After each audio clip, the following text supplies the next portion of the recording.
Shalom saudaraku, Bapak Ibu yang saya kasihi, kembali lagi berjumpa di Life Study, sebab orang yang berhenti belajar, berhenti bertumbuh.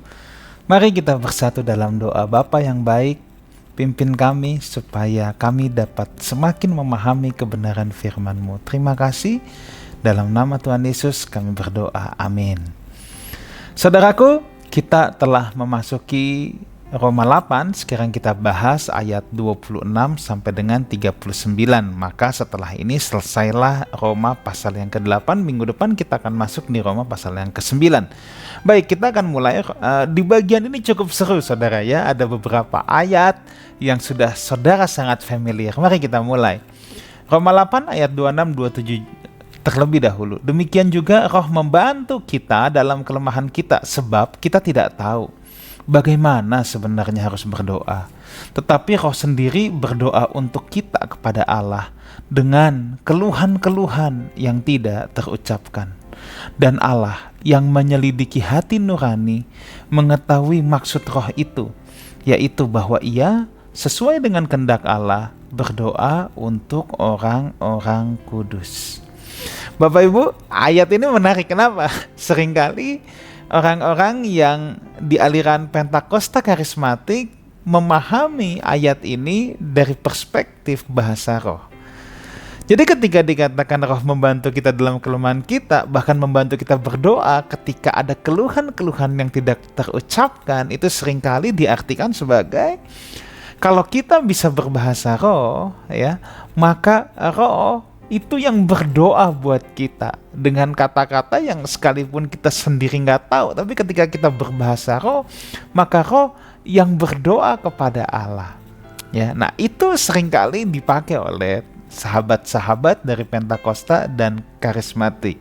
Ya, nah tetapi sayangnya kalau diartikan seperti itu secara kaku, maka seringkali membuat minder orang-orang yang tidak berbahasa roh. Karena dianggap, waduh saya gimana nih kalau saya nggak bisa bahasa roh, saya nggak ada roh yang membantu berdoa ketika saya tidak tahu ada keluhan-keluhan yang tidak terucapkan. Ya, saudara, saya tidak anti bahasa roh, saya percaya pada karunia Roh Kudus bahasa roh.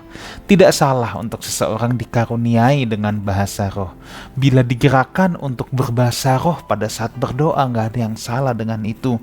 Tetapi saya harus ingatkan, kita tidak boleh menghakimi orang yang tidak berbahasa roh bahwa mereka tidak memiliki Roh Kudus. Bahwa orang yang tidak berbahasa roh, mereka tidak memiliki roh yang berdoa untuk menyampaikan keluhan-keluhan yang tidak terucapkan. Saudara, sebenarnya yang dimaksud ayat ini bukan soal bahasa roh, tetapi Roh Kudus yang Tuhan tempatkan dalam diri setiap orang percaya, itulah yang memanjatkan syafaat kepada Bapa. Ya, sekalipun ada keluhan-keluhan yang tidak terucapkan, doa kita yang tidak sempurna, kata-kata kita yang terbatas, tetapi Roh Kudus di dalam kita itu ikut bersyafaat, Bapak Ibu, ya. Itu loh maksud ayat ini. Jadi ini jangan disempitkan dalam bahasa roh. Sekali lagi, saya tidak anti, saya tidak alergi sama sekali dengan bahasa roh. Tapi kita tidak boleh menghakimi bahwa orang yang tidak berbahasa roh maka tidak memiliki Roh Kudus, atau Roh Kudus tidak bisa membantu berdoa. Ya, bukankah di sini juga dikatakan bahwa dan Allah yang menyelidiki hati nurani. Dengan apa Allah menyelidiki hati nurani? Ya, dengan Roh Kudus yang ada dalam kita. Tuhan menyelidiki hati nurani kita, ya, dengan Roh Kudus yang Tuhan tempatkan di dalam kita. Nah, lalu di sini dikatakan mengetahui maksud roh itu. Nah, sebelumnya gini, kita jangan bingung dengan tulisan roh huruf besar atau huruf kecil. Ini sudah banyak unsur penafsirannya, saudara, ya. Sebab gini, kan ini semua dari satu bahasa pneuma, sedangkan dalam bahasa dalam bahasa Yunani itu tidak ditekankan ini huruf gede huruf kecil, kan tidak ada itu, ya. Nah, jadi ketika LAI menuliskan ini roh dalam huruf besar, huruf kecil, itu sudah ada unsur penafsiran di dalamnya. Ya. Nah, kita teruskan. Tanpa berbahasa roh pun, ya, Roh Kudus yang diberikan Allah kepada setiap orang percaya akan membantu orang percaya dalam berdoa. Makanya di sini dikatakan ayat 28 tadi bahwa ia sesuai dengan kehendak Allah berdoa untuk orang-orang kudus. Nah, jadi Allah menyelidiki hati nurani, mengetahui maksud roh itu. Roh dalam konteks ini memang Roh Kudus yang ditempatkan dalam kita, yaitu bahwa ia sesuai dengan kehendak Allah, karena Roh Kudus yang bersyafaat pasti sesuai dengan kehendak Allah berdoa untuk orang-orang kudus. Membaca seperti ini, ya, jangan bingung lagi. Jangan dibilang, wah, ada Bapa di sorga, ada Roh Kudus, berarti Tuhannya berapa? Ya itu kan pemikiran yang sangat cetek ya saudara ya. Itu pemikiran yang sangat cetek, itu kan serangan-serangan terhadap orang-orang yang tidak memahami iman Kristen ya. Roh Kudus diberikan kepada setiap orang percaya. Roh Kudus adalah rohnya Allah sendiri. Allah itu bukan kayak Joni, Tono, kalau dia ada di sini, dia tidak ada di situ. Enggak, kalau Allah itu maha hadir. Roh Kudus itu, roh Allah sendiri ya jelas ada bersama-sama Bapa, sekaligus juga bersama-sama orang percaya. Yang ditempatkan ke dalam diri orang percaya, membantu kita untuk berdoa. Makanya ketika Roh Kudus ikut bersyafaat, dia pasti berdoa sesuai dengan kehendak Allah, berdoa untuk orang-orang kudus juga. Nah, jadi bukan soal seberapa indah, ini yang penting ya. Doa kita itu bukan soal seberapa indah, seberapa fasih kita berdoa. Enggak, melainkan iman dan kegigihan kita dalam berdoa. Sebab sekalipun kita tidak fasih lidah, sekalipun kita tidak bisa merangkai kata-kata yang indah Bapak Ibu ya, tapi tetap Roh Kudus dapat membantu atau ikut bersyafaat memanjatkan doa kepada Allah. Itulah yang dikerjakan Roh Kudus. Makanya yang dibutuhkan dalam doa kita adalah iman dan kegigihan. Sekali lagi, bukan fasih, bukan indah, bukan orang yang bisa mengungkapkan kalimat-kalimat puitis. Kan ada yang kalau doa, wah bahasanya puitis banget. Tuhan, kasih-Mu seperti embun di pagi hari. Wah ya, lorong yang tak berujung, demikianlah jalan-jalan-Mu yang selalu terbuka untuk, wah pokoknya dibikin puitis banget. Nah saudara, sekalipun kita tidak bisa berpuisi-puisi ria, tapi karena ada Roh Kudus yang ditempatkan di dalam kita, maka Roh Kudus yang akan menyempurnakan, yang akan bersyafaat. Jadi ingat, bukan soal fasih dan indah kata-kata kita, tetapi dalam berdoa yang penting adalah iman dan kegigihan kita. Kegigihan di sini bukan ngotot paksa Tuhan ya, tapi artinya ketekunan kita untuk selalu datang sama Tuhan, berdoa sama Tuhan. Itu loh yang penting ya. Jadi kegigihan di sini ketekunan ya, ketekunan. Nah, mungkin kita bisa saja sedang dalam keadaan carut-marut hidup ini, sedang dalam lembah kekelaman, sedang galau, sedang banyak bingung, banyak tekanan, banyak masalah, sehingga kita sulit mengucapkan kalimat-kalimat doa. Tapi ketika kita berlutut, Tuhan, tolong aku, Tuhan, aku mengasihi-Mu, mungkin hanya very simple words. Very simple words, tapi kalau kita tetap tekun berdoa, Roh Kudus, roh itulah yang akan bersyafaat untuk kita. Ini loh maksud ayat ini luar biasa. Jadi jangan ada lagi yang bilang, udahlah saya lagi gak bisa berdoa. Datang sama Tuhan. Iman, ketekunan, itu yang penting Bapak Ibu ya. Iman dan ketekunan itulah yang penting. Roh itulah yang bersyafaat bagi kita. Ayat 28. Kita tahu sekarang, wah ini ayat favorit banyak orang Kristen. Kita tahu sekarang bahwa Allah turut bekerja dalam segala sesuatu untuk mendatangkan kebaikan bagi mereka yang mengasihi Dia, yaitu bagi mereka yang terpanggil sesuai dengan rencana Allah. Ini ayat yang sangat terkenal, kita sudah hafal pasti. Nah, sedikitnya ada 4 hal yang bisa kita ambil poinnya ya secara cepat saja. Kita tahu sekarang bahwa Allah turut bekerja dalam segala sesuatu. Segala sesuatu berarti Allah turut bekerja dalam semua musim kehidupan kita. Dalam semua hal yang kita pandang baik ataupun semua hal yang kita pandang tidak baik. Allah turut bekerja di dalam semua hal yang kita rasa enak, dan Allah juga turut bekerja dalam semua hal yang Allah rasa tidak enak. Baik dalam musim kekeringan maupun dalam musim yang berbunga-bunga, ya. Baik dalam kekeringan maupun yang berbunga-bunga, Allah turut bekerja.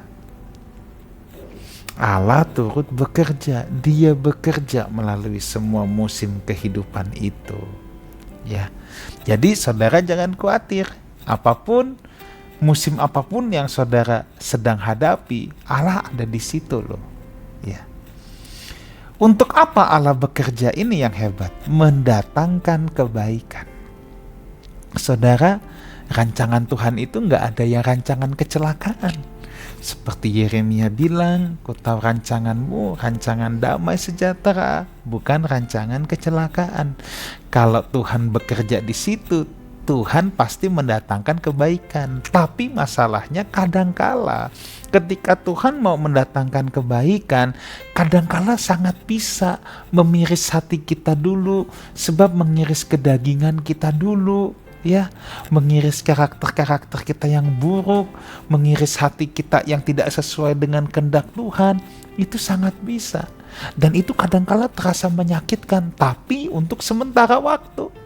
Iya, contoh, kalau ada orang sombong, ya, dia bisa direndahkan dulu supaya Tuhan proses. Kan itu kan Tuhan turut bekerja untuk mendatangkan kebaikan. Ya, untuk mendatangkan kebaikan, walaupun untuk sementara waktu egonya kan lagi dikikis dulu, tapi setelah itu dia lebih cemerlang lagi. Itu loh maksudnya. Jadi kadangkala pokoknya percaya aja, apapun yang Tuhan kerjakan mendatangkan kebaikan. Ada yang kita langsung rasanya enak, ada yang bikin kita gelisah, tapi nggak jadi masalah Bapak Ibu ya.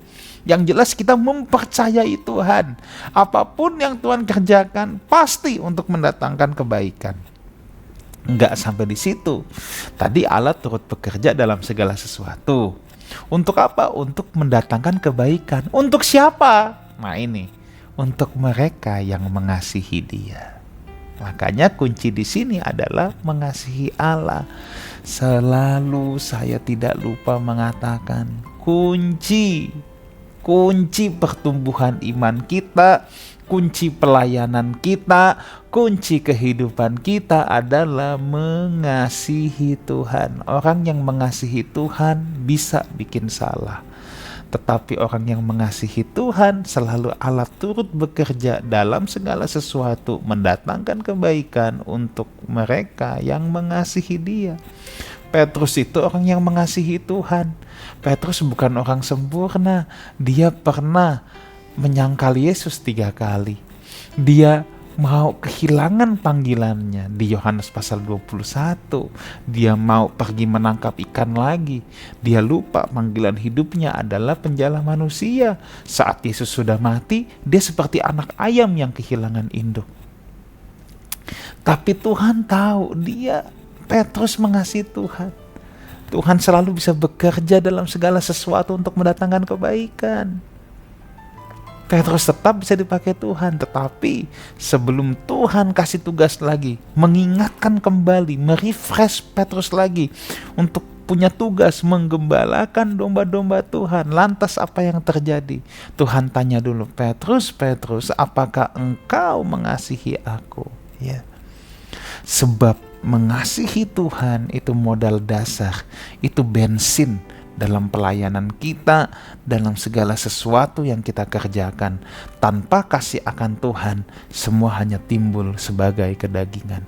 Ada orang yang bisa melakukan tugas pelayanan, bisa berbuat ini itu dengan excellent, dengan baik, tapi tidak mengasihi Tuhan. Atau kasih akan Tuhannya luntur. Dia hanya karena senang aja dengan rutinitas, dengan keteraturan, dengan berbagai macam pekerjaan, tapi hatinya terhadap Tuhan tuh dingin. Maka yang dihasilkan buah-buah hidupnya pasti kedagingan. Sedangkan melayani Tuhan, membangun jemaat Tuhan itu adalah pekerjaan roh. Apa yang dari daging tidak mungkin bisa membangun roh. Ya, maka kunci mengasihi Allah itu sangat penting. Kalau kita mengasihi Dia, Tuhan akan turut bekerja dalam segala sesuatu. Ya, yaitu bagi mereka yang terpanggil sesuai dengan rencana Allah, di mana orang yang mengasihi Tuhan, tujuan hidupnya adalah melakukan kehendak Allah. Ayat 29, sebab semua orang yang dipilihnya dari semula, mereka juga ditentukannya dari semula untuk menjadi serupa dengan gambaran anaknya, supaya ia, anaknya itu, menjadi yang sulung di antara banyak saudara. Nah, saudara, ini meneruskan ayat yang sebelumnya, ya.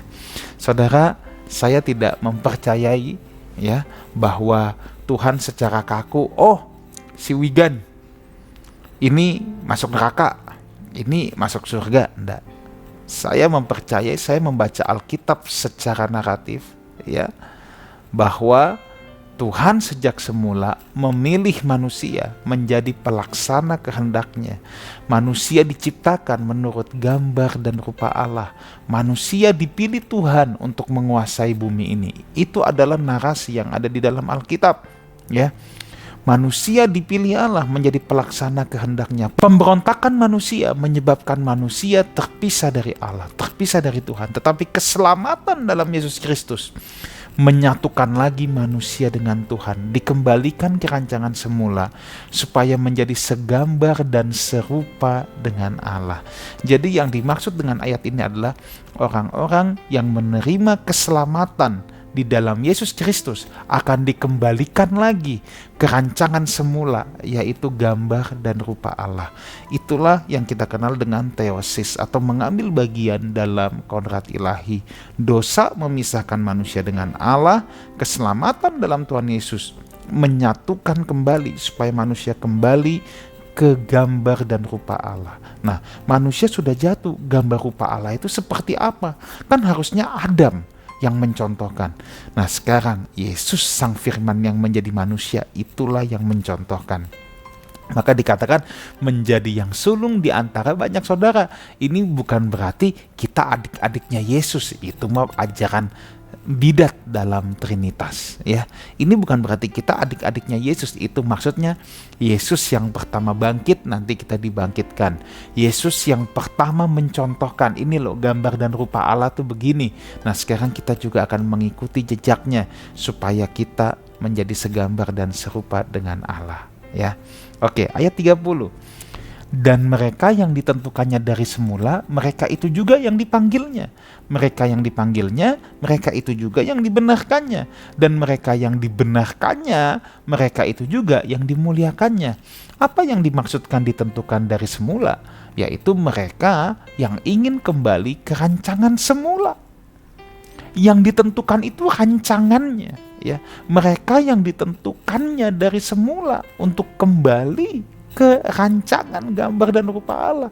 Tuhan mau manusia punya keadaan seperti tujuan semula, yaitu segambar dan serupa dengan dirinya, ya, atau yang manunggal dengan Allah, ya, yang mau berteosis. Itulah orang-orang yang dibenarkan. Siapa yang dibenarkan? Nah, kitab Roma ini kan menjelaskan di Roma pasal 6, yaitu mereka yang mengikuti jejak Abraham. Sebagaimana Abraham mendengarkan suara itu, maka Abraham dibenarkan karena iman. Maka sekarang kita mentaati Kristus, dan kita dibenarkan karena iman kita kepada Kristus. Nah, tetapi perlu saya berikan catatan di sini, bahwa iman yang dimaksud di sini bukan pengaminan akali, persetujuan pikiran, bukan hanya iman yang ya saya percaya, hanya pengakuan fiktif tanpa ada ketaatan. Abraham mengikuti suara itu, disuruh pergi dari Ur Kasdim, dia lakukan. Allah memperhitungkan itu sebagai kebenaran. Nah, saudara mungkin mesti dengarkan lagi yang episode-episode sebelumnya. Jangan pernah memisahkan iman dengan perbuatan. Gereja mula-mula, bapak-bapak gereja, para rasul, tidak ada yang pernah memisahkan iman dengan perbuatan. Yang hobi membenturkan iman dengan perbuatan, itu baru teolog-teolog abad kemudian. Maka iman dengan perbuatan pasti berjalan seiring. Iman kepada Kristus bukan, iya saya orang Kristen, ya udah ya. Enggak, kalau hidup kita nggak taat, ya kita nggak beriman dong sama Kristus. Ya, nah orang-orang yang dibenarkan oleh iman seperti Abraham, ya itulah yang akan dimuliakan bersama-sama dengan Kristus.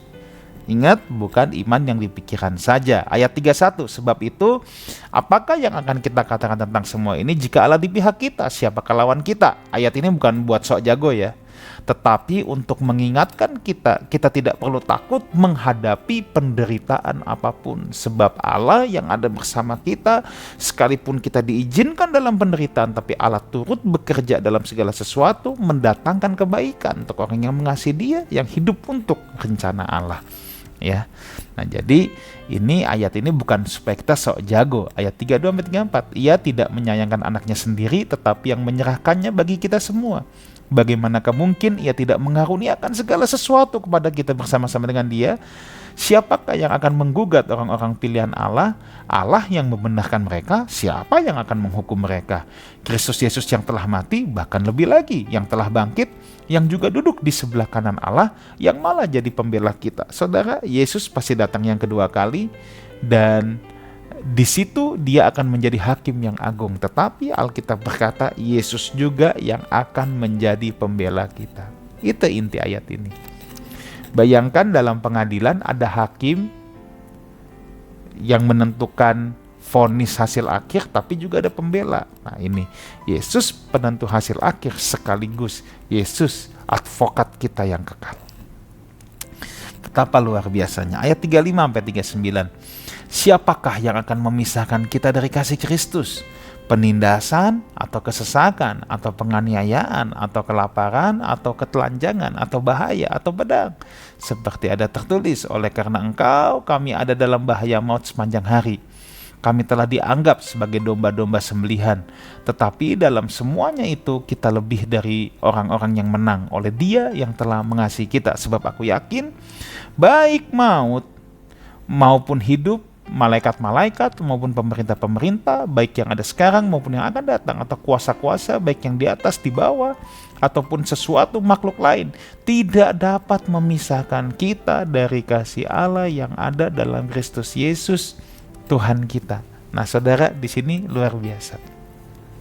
Tadi dijelaskan Allah turut bekerja dalam segala sesuatu, dalam semua musim kehidupan.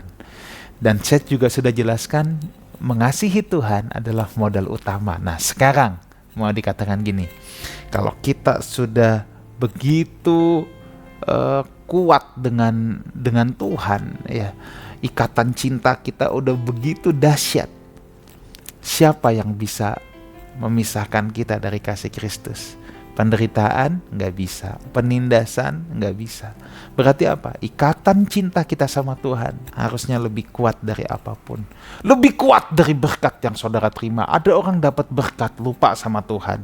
Lebih kuat dari penderitaan yang kita alami. Ada orang yang menderita jadi kecewa sama Tuhan, mau meninggalkan Tuhan. Nah, ikatan cinta kita sama Tuhan harus lebih kuat dari berkat yang kita terima, lebih kuat dari penderitaan yang kita alami. Maka ikatan cinta kita sama Tuhan itu tidak bisa dipisahkan oleh apapun. Ya. Sekalipun ya kita, ini kata Paulus bilang, Kami bisa ada loh oleh karena Engkau, karena cinta kami kepadamu Tuhan. Kami bisa ada dalam bahaya maut sepanjang hari. Kami dianggap seperti domba-domba sembelihan, tapi karena cinta itu sama Tuhan. Paulus bilang lebih dari semuanya itu, kita lebih dari orang-orang yang menang. Kita menang bukan karena keadaan kita hidup enak, kata Paulus, tapi karena Dia Yesus yang telah mengasihi kita. Dengan kata lain, sekalipun aku dalam penderitaan yang hebat, tetapi cintanya Tuhan kepadaku, cintanya aku sama Tuhan melampaui semua itu. Ya. Dan jangan ada hal lain yang lebih kita cintai, jangan ada hal lain dalam hidup ini yang kita cintai melebihi Tuhan. Ukurannya apa? Cek hatimu. Hati kita dipenuhi apa? Perkara rohani, Tuhan dan kerajaannya, atau mamon? Di mana hartamu berada, di situ hatimu berada. Kalau Tuhan adalah harta abadi kita, yang ada di hati kita Tuhan. Tapi kalau harta abadi kita atau harta kesayangan kita itu mamon, yang ada dalam hati kita mamon terus. Saudara, cinta akan Tuhan seharusnya melampaui semuanya itu. Amin. Mari kita bersatu dalam doa. Matraikan dalam lubuk hati anak-anakmu, supaya kami tahu apa yang harus kami kerjakan. Terima kasih Tuhan. Dalam nama Tuhan Yesus kami berdoa. Amin. Sampai jumpa di live study yang akan datang. Orang yang berhenti belajar, berhenti bertumbuh. Amin.